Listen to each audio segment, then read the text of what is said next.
produção independente. Todo conteúdo veiculado é de inteira responsabilidade de seus produtores e idealizadores.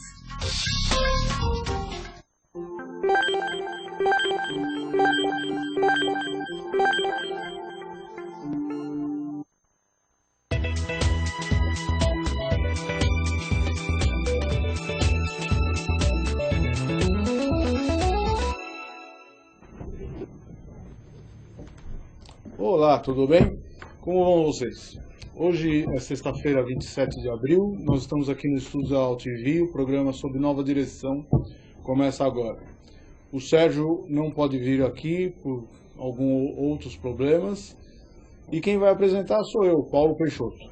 Nós temos como convidado o nosso professor Raymond Leite. Ele foi professor da FEI na parte de tecnologia de veículos.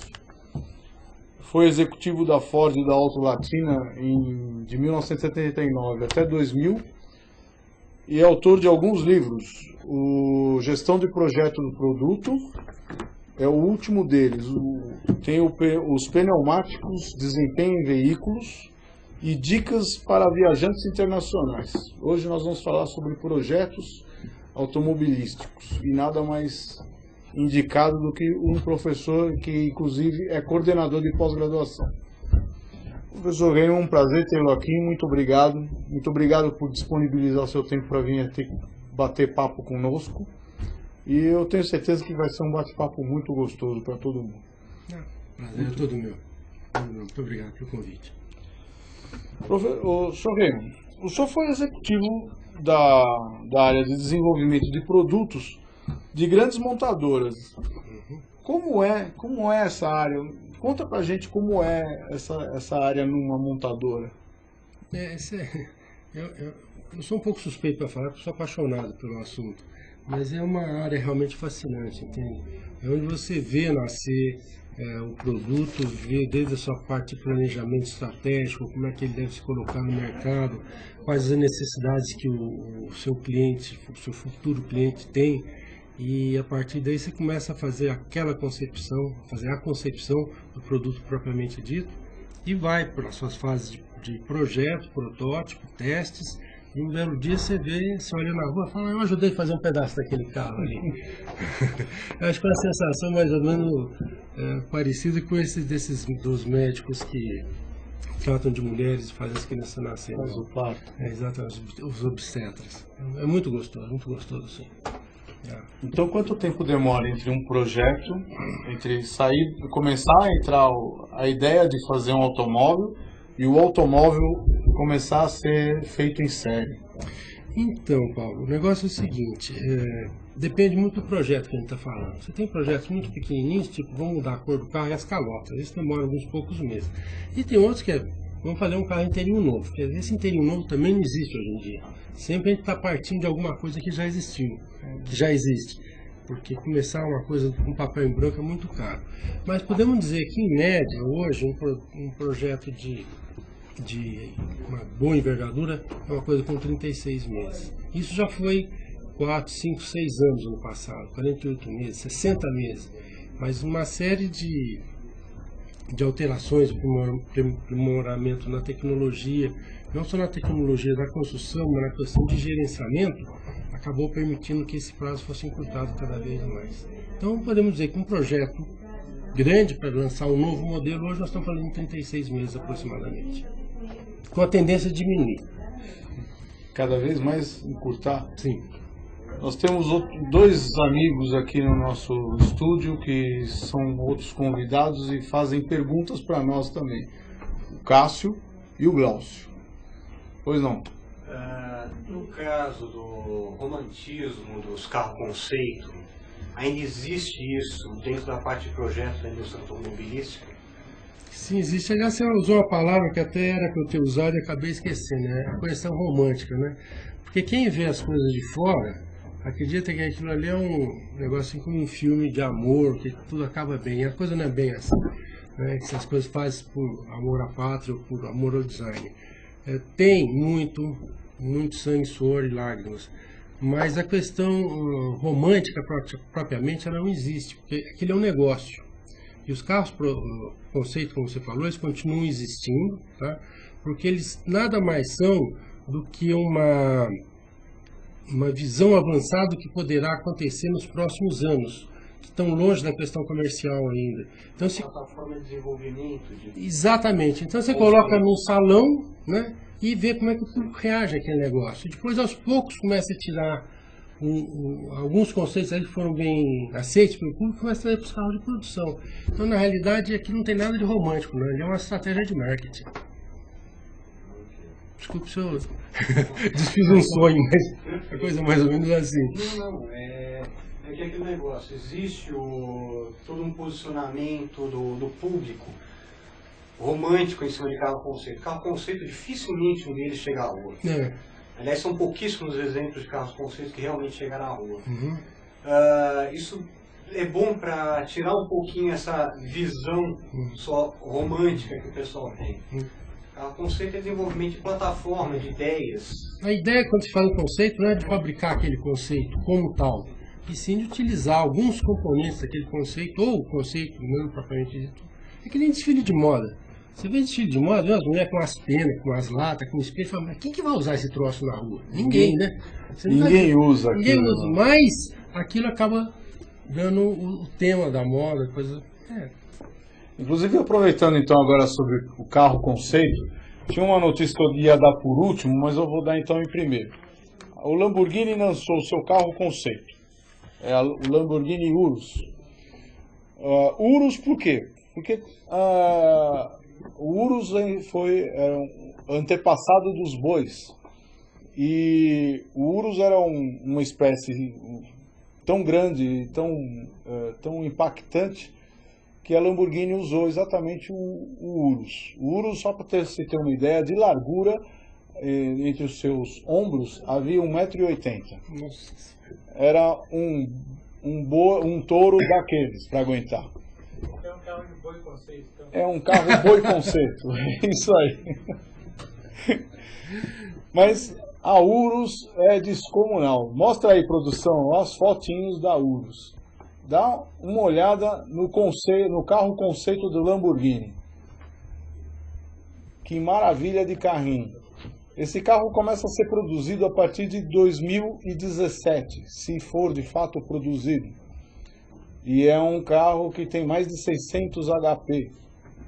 Em termos de valores, a Lamborghini ainda não sabe dizer quanto será. Mas é um carro conceito. E já existe um exemplar que foi apresentado em Beijing. Muito bacana. Eu vi o lançamento por um videozinho no YouTube.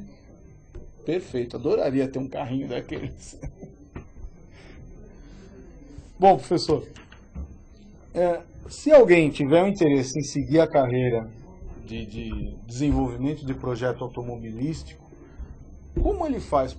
Que providências ele precisa tomar para ele se aculturar corretamente e ser um engenheiro de projeto? É isso que se chama, né?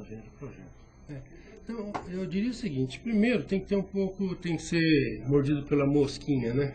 Então tem que estar instilado com veneno, com a delícia, né, de gostar do automóvel, antes de mais nada. Depois ele vai ter que fazer uma boa escola, né? Uma boa escola básica, com certeza, mas uma boa escola de engenharia. De preferência, uma que já esteja voltada diretamente ao ramo automotivo, que então vai encurtar muito caminho, porque já vai aprender as cadeiras técnicas todas que tem a ver com o automóvel. Então, ao término de um trabalho desse, né, você vai estar apto a começar a trabalhar no mundo automotivo. Então, como engenheiro de projeto, o seguinte passo que teria, depois de alguns anos de trabalho, né, nessa área, você poderia se tornar um executivo da indústria automotiva. Aí você teria que pensar numa pós-graduação, né? Uma pós-graduação que te desse condições de entender o que é o negócio automotivo. E eu tive experiência nessas duas áreas, né? Eu fui professor da graduação da mecânica automotiva na FEI, curso mecânico automobilístico na FEI. Depois de alguns anos, eu fui convidado a montar um curso também de gestão automotiva, junto com um grupo de outros professores e ex-executivos. porque é uma coisa interessante. Para você se preparar para ser engenheiro não é muito difícil. Desde que você tenha à sua disposição os recursos, a escola e tudo mais. E se dedique a estudar, que não é muito fácil também. Agora, quando você chega na hora de se tornar um executivo, eu me lembro bem quando isso aconteceu, quando eu dei o pulo do engenheiro de projeto para o executivo. Aliás, eu conto, esse livro meu aqui descreve esse negócio. Tá? Então, ele fala da gestão do projeto do produto. O que acontece aqui? Eu conto essa história aí, que quando eu fui promovido, eu fui até o pessoal de Relações Industriais e falei, bom, a partir de hoje eu deixei, entre aspas, de ser engenheiro e passei a ser um executivo. Que curso que eu posso fazer para aprender a ser executivo? Eu estou falando um negócio de... Vou falar que eu descobri minha idade, mas tudo bem. Um executivo... 40 anos atrás, mais ou menos. Um executivo da área automobilística. Que não é uma coisinha tão simples. Não, é uma coisa assim. muito específica, é bem de nicho. E a resposta que me deram foi, olha, não tem, não existe. Então isso foi em 1979. E a partir daquela altura eu comecei a colher informações, ler livros e tudo mais. Coincidentemente, no ano de 1999, ou seja, em 20 anos depois praticamente, eu fui convidado a montar um curso que deu origem a esse livro, inclusive, de gestão de projeto de produto. Como é que se faz a gestão? Então se reuniu um grupo de professores, liderado pelo professor Luiz Carlos Melo, que é o ex-presidente da Ford do Brasil, né? E ele reuniu um grupo de românticos, né? Essa palavra, românticos apaixonados e meio lunáticos também, para poder fazer um trabalho que contasse um pouquinho de todas as áreas da indústria. Então esse curso já está no ar há mais de 10 anos, desde 2000, e hoje é ministrado na FEI e na FGV. Nós temos um grupo de professores que dá aula lá. Então, voltando ao início da sua questão, para ser um engenheiro de produto, escolha uma boa escola de engenharia. Eu sou suspeito de falar que eu sou feiando, né? Mas FEI é uma boa escola de engenharia. E tem outras também, engenharia automotiva específica. E depois, para você fazer um curso para se tornar um executivo, eu diria que esse é o melhor caminho. Tem uma coisa interessante, que no gênero, a gente pesquisou, esse é o único no mundo que dá essa abrangência. Esse curso de gestão de projeto do produto. A gestão automotiva chama, que essa aqui é uma das cadeiras do curso, né? É um curso lato sensus, né? É um MBA. E só tem no Brasil isso aí. Que interessante, é um curso interessante esse. E só tem no Brasil, nós tivemos uma inovação e somos pioneiros nisso. Porque você vê o curso de outras de MBA, né? Mas em áreas específicas, parte disso aqui. E eu estou falando com uma certa segurança porque nós pesquisamos antes de começar a montar o curso, que saiu de um papel em branco, esse saiu do papel em branco. E nós não achamos nenhum modelo para seguir. Então nós juntamos as pessoas que nós conhecemos de maior gabarito para fazer isso e desenhamos o curso. E saiu o curso. Quase 500 horas. Então vai uma pergunta também. Existe um curso de engenharia especializado na área automobilística ou não? Sim. Um curso de engenharia mecânica automobilística. Tem de graduação. Não, porque eu já ouvi falar em engenheiro mecânico, mas nunca engenheiro mecânico automobilístico. Eu sou engenheiro mecânico industrial, né? E acabei me especializando em automóveis, mas tem um curso específico para isso aí. Tem o curso mecânica automobilística, engenharia mecânica automobilística. Tem na FEI e tem outras escolas que tem, só acho que São Carlos tem também. Mas isso é há pouco tempo, não é? Não, bem antigo. Bem antigo. Da década de 60. Meu irmão se formou como engenheiro mecânico na Mauá. E a mania dele, o que ele queria fazer de verdade era mexer com automóveis. Não tem um curso específico. Ele foi para aí e aí depois ele viu que não era bem isso que ele queria, que o que ele queria era tratar com valores e derivou para outro lado. Nossa, esse livro aqui, quando foi, na realidade é um livro biográfico que foi feito para comemorar os 40 anos de ensino de engenharia automotiva no Brasil, na FEI. E esse livro tem mais de 10 anos quase. Então já tem quase 50 anos que nós estamos falando. E aí tem a história toda do que foi feito lá e tudo mais. Ou seja, é uma coisa mais antiga. Por causa desse livro, nós vamos fazer outros programas a respeito deste livro aqui. Vários programas. Isso dá vários programas, gente. Esse livro mostra como o gênio maluco brasileiro se assemelha bem ao gênio maluco italiano. Exatamente. Na criatividade. No caso aqui, o iniciador disso aqui foi um gênio maluco espanhol, o professor Rigoberto Soler Gisbert, infelizmente falecido, a quem correndo a homenagem com o meu grande mestre. Vantagem no Brasil. No Brasil nós temos o mundo inteiro, dá para reunir gênios do mundo inteiro. E ninguém briga, todo mundo convive na boa, todo mundo é uma maravilha. Tudo é bom, né, gente? Tudo. Professor, como é que começa o desenvolvimento? É através só de pesquisas que você começa a pensar, então, a desenvolver um novo automóvel?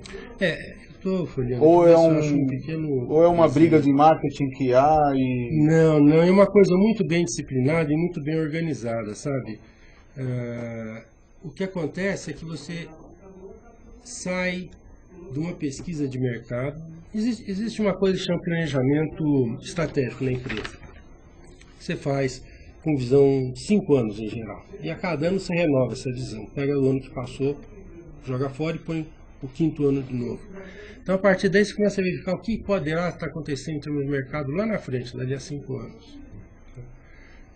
O pessoal de planejamento estratégico, junto com o pessoal de marketing e de planejamento de produto, começa a elaborar o que poderia ser uma resposta, uma oportunidade para essa empresa poder fazer esse trabalho. E a partir daí se começa a desenvolver estudos preliminares que vão crescendo, tá?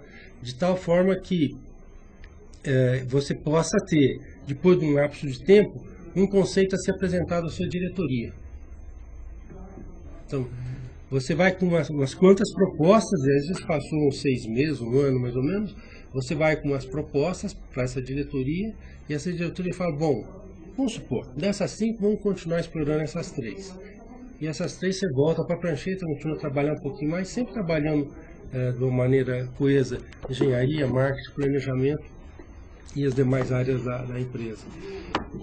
Quando você tem isso mais definido, você tem um evento chamado que é a aprovação do programa. Então, às vezes passou, às vezes 1 ano, 6 meses, depende do tamanho do programa.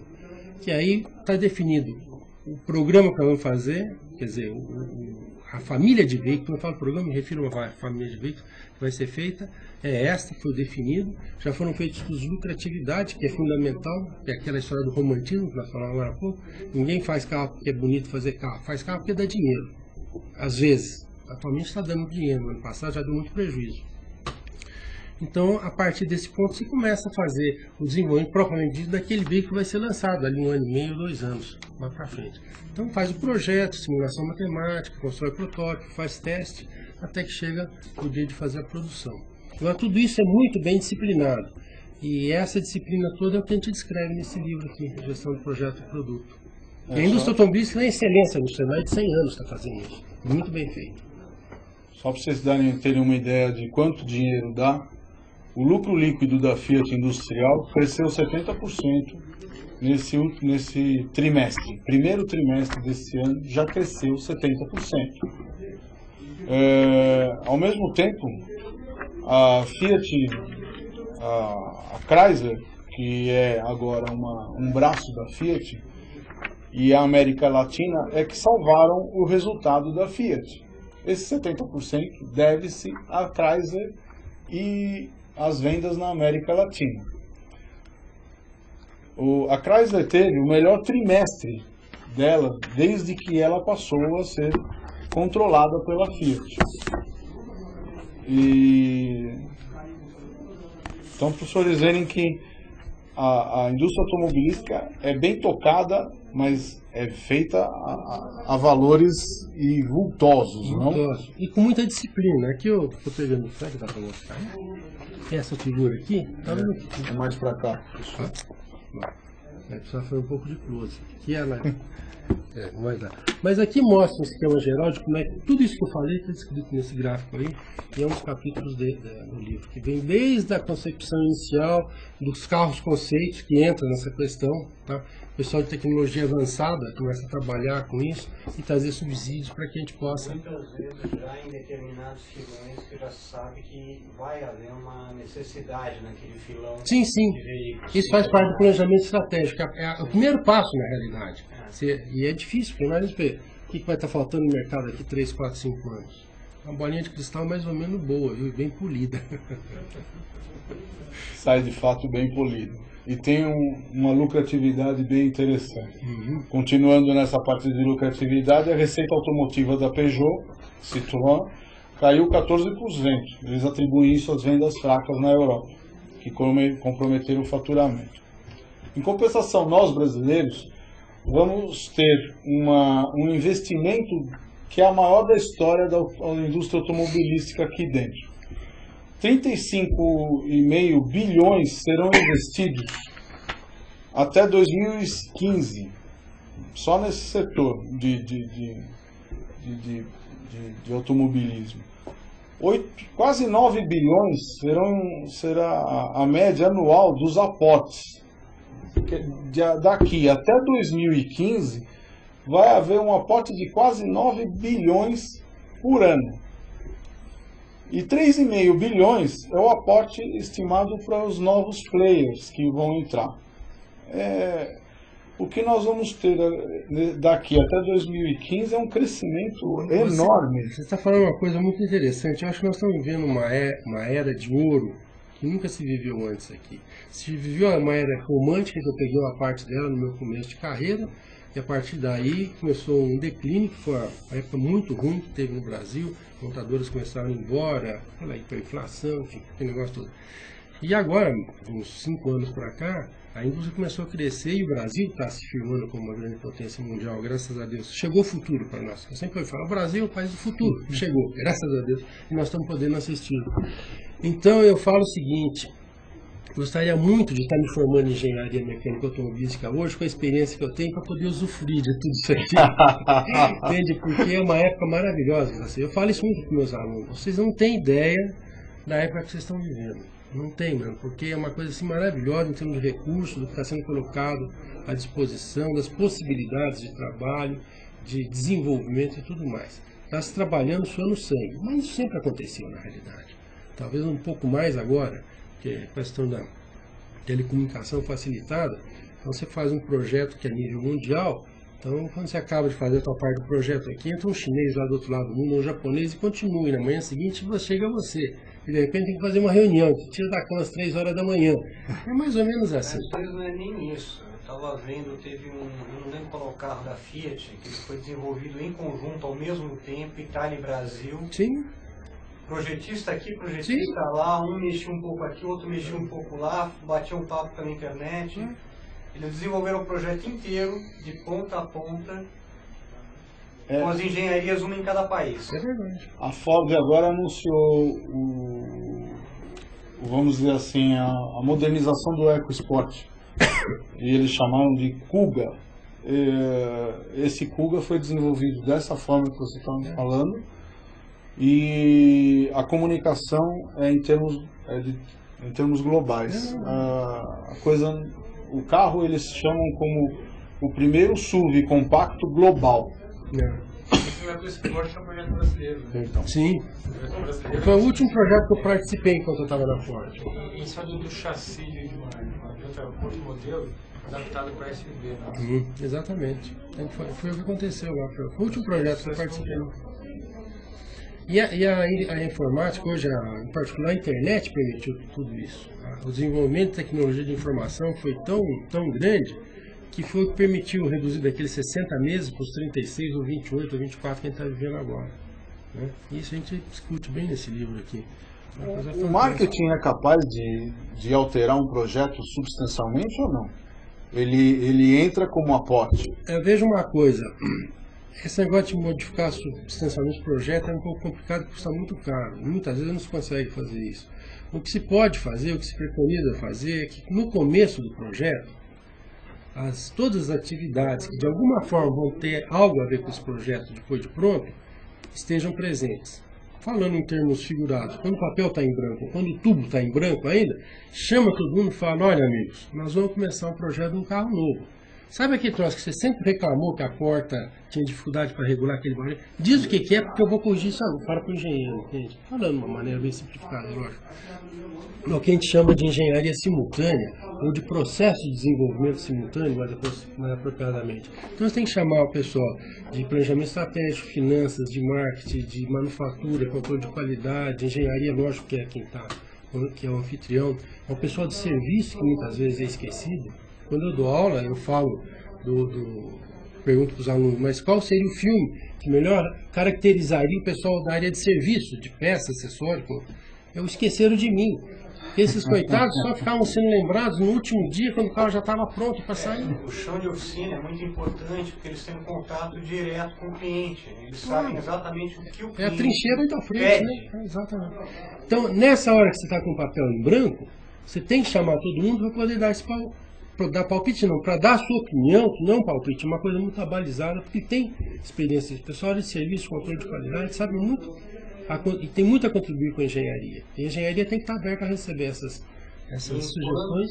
Enquanto o projeto ainda está no CAD, no computador, o início do projeto é muito mais fácil de você começar realmente a meter a mão na massa.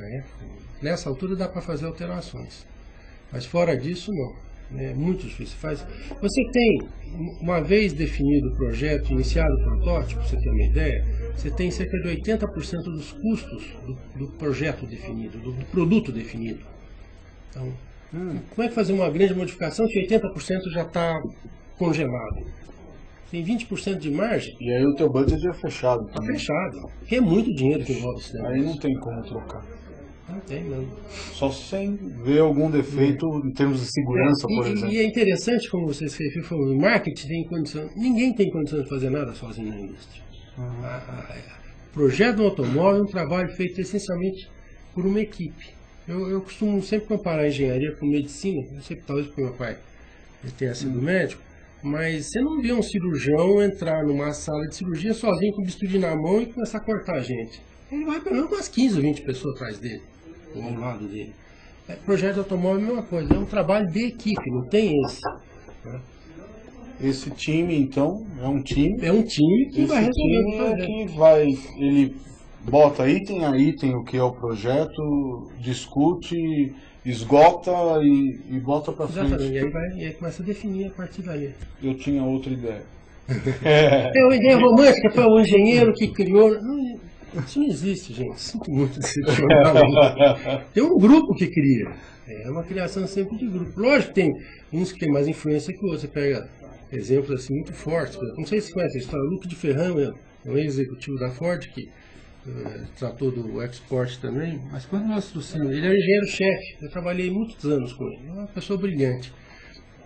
E começou quando veio Escort para o Brasil. E ele é o pai do Gil de Ferran, né? E ele é amigo meu, tal, e quando chegou aqui no Brasil o projeto do Escort, ele cismou que queria fazer um XR3, porque não estava na grade de produção XR3. E ele é uma pessoa muito persuasiva, uma pessoa muito competente, muito respeitada. Atualmente ele está aposentado, mas na época ele era uma pessoa muito forte. E ele foi, nessa época do projeto, do papel em branco, e discutiu com as áreas adequadas, e tanto fez que marketing concordou com ele. Ele é de engenharia. E deram, falou, vamos te dar uma porcentagem, tipo 5% da produção. O XR3 foi o modelo de maior sucesso do Escort, o antigo Escort aqui no Brasil. Chegou a vender 25% da produção, cara.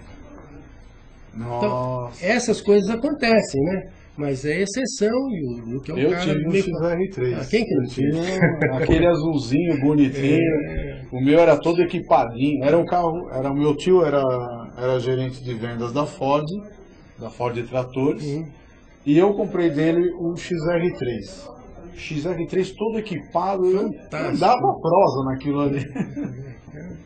Mas essas coisas acontecem. Tem uma pessoa que se destaca, mas é exceção na realidade. A norma é que as coisas sejam resolvidas em colegiados. E um engenheiro conseguir convencer o marketing era bom de lábio, hein? Ah, bota bom nisso aí, cara. Você não sabe. Então, indo ao encontro dessa parte, falando de design também, o senhor não acha que os novos modelos de automóveis são, assim, dessa parte do ponto de vista de design mesmo, uma verdadeira cópia um do outro. Eles parecem mais uma cópia, é tudo seriado, não adianta, só muda a marca, Fiat, GM, é tudo quase igual. Posso dar um pequeno palpite nisso? É que você colocou no túnel de vento, o vento só se comporta de um modo. Se começa a arredondar, eles vão ficar iguais. É verdade, esse é um dos motivos.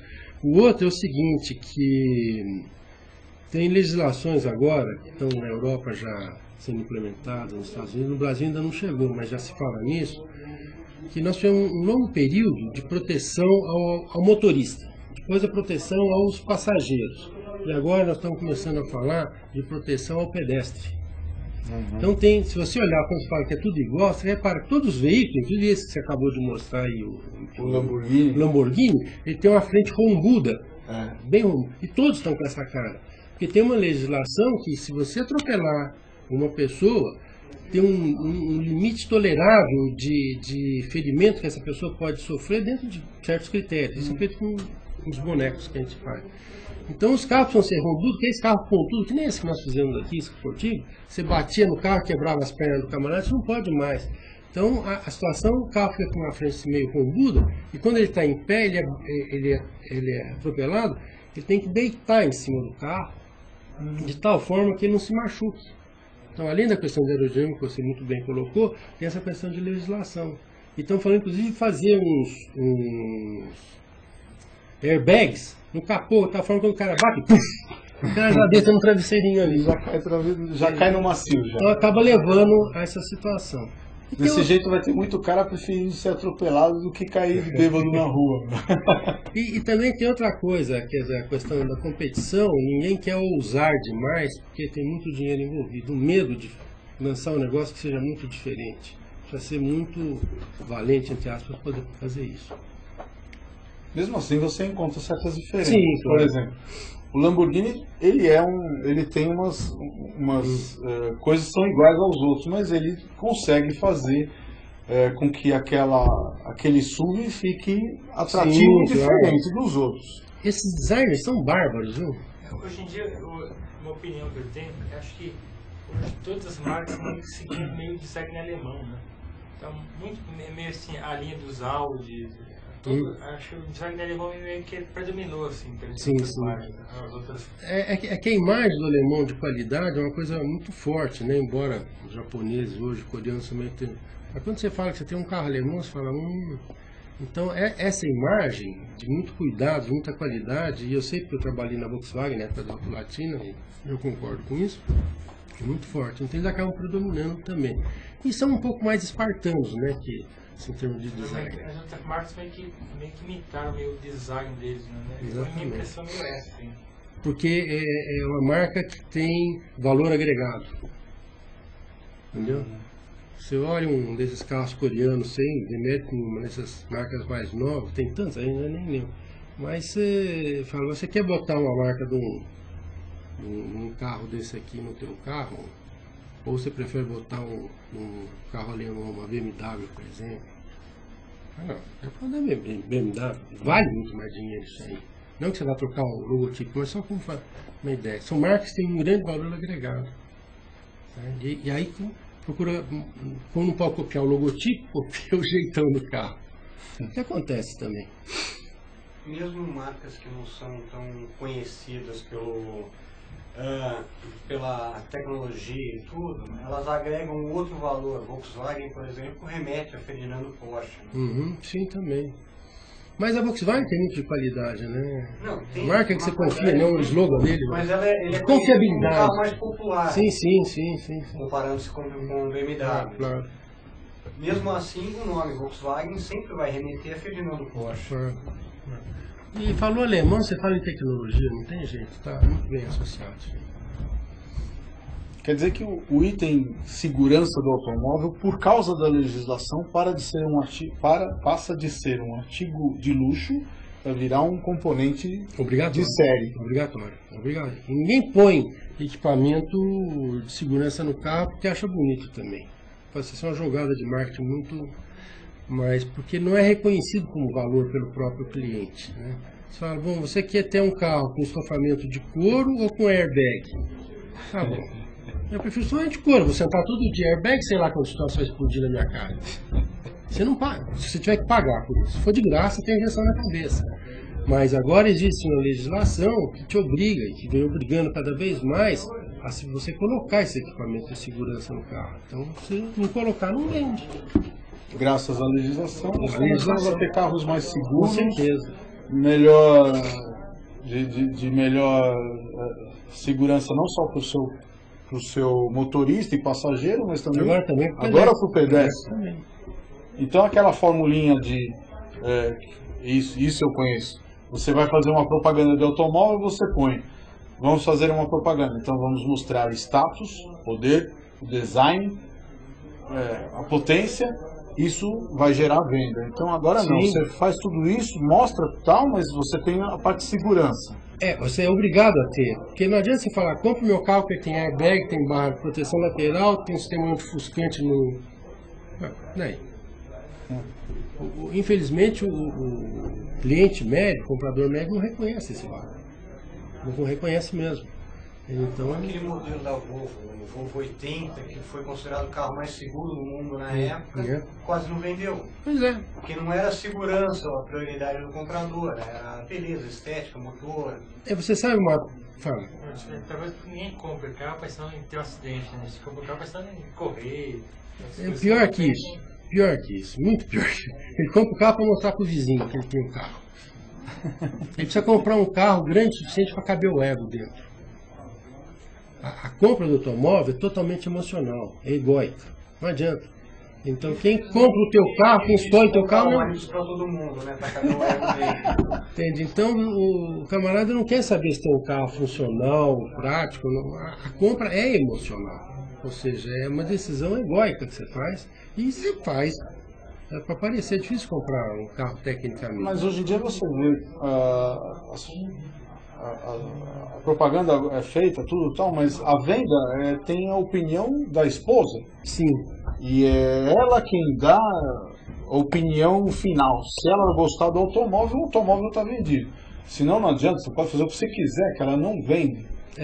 Você sabe que tem um estudo que diz que a influência da mulher, da esposa, na compra do veículo é da ordem de 70%. Então é o ego da esposa que você tem que trabalhar? Médio. Porque quando entra a mulher na jogada, ela tem uma questão um pouco mais funcional. Ela quer um carro que ela possa fazer a compra do mercado, sem machismo nenhum, tá? Mas é um fato, eu falo para minha esposa, ela quer um carro que possa ir bem no mercado, que dê para carregar as crianças, que seja fácil de dirigir, que dê uma sensação de segurança. Então, essa questão é bastante técnica para a mulher. Ela não está muito importante se o carro tem potência ou não tem. Isso é do homem. É o macho que quer isso, né? Então, vamos supor, teoricamente, você tem 50% de poder de decisão de cada lado, os 50% do homem ele exerce. Agora, quando a mulher tem uma preponderância sobre essa questão, ela pega mais a metade do que ela tem, ou seja, 25%, influencia na compra do homem, porque senão ela não anda no carro. Eu não quero o carro, não ando, pronto. E se ela não andar, mas o carro for comprado, ainda tudo bem. O pior é que ela não compra. Não compra, Não anda e não compra. Então não compra. Não deixa comprar. Isso é bom que ela bota um pouco de racionalidade na compra também. Põe, é o que eu estou falando, aí vira técnica. Porque fez uma pesquisa, a mulher não quer carro que tem teto cor-de-rosa. Não, está mais que provado que elas são muito mais racionais para comprar automóvel do que os homens. Muito mais. O homem é puramente emocional. Ele quer uma extensão do poder dele, né? É uma coisa muito fácil ver esse pessoal que compra esse troço de som no carro. O carro anda com um troço na rua, parece um trio elétrico. Quer dizer, aquele som que ele diz que é maravilhoso, em geral, as músicas são terrivelmente ruins, bregas, mas eu quero dizer o seguinte, olhem para mim, eu estou passando aqui, pelo amor de Deus, eu existo, olhem para mim. É o que está gritando aquele som. Não, isso é ego. Negócio, tecnicamente, quanto mais você aumenta o volume, menos você o compreende, você capta. Mas ele é ouvido, quer dizer, na cabeça dele, estão ouvindo. Né? Ele precisa daquela atenção da população. Exatamente. A necessidade de autoafirmação. Não é necessariamente que o som seja de qualidade. Já precisa de um carro, precisa de um divã, então. Com certeza. Com certeza.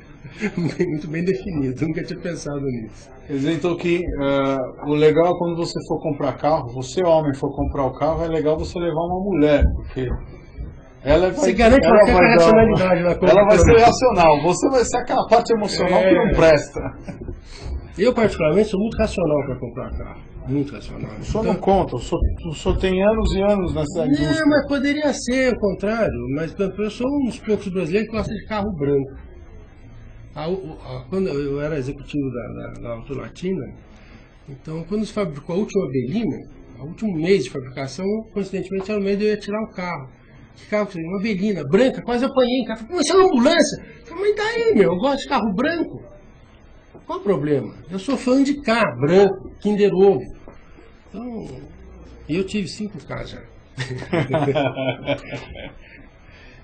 Professor Reimann, nós chegamos ao fim do programa, por incrível que pareça, foi muito bom, muito obrigado. Eu que agradeço. E eu gostaria que o senhor desse, então, mais uma dica de como é que a gente compra um carro de forma racional.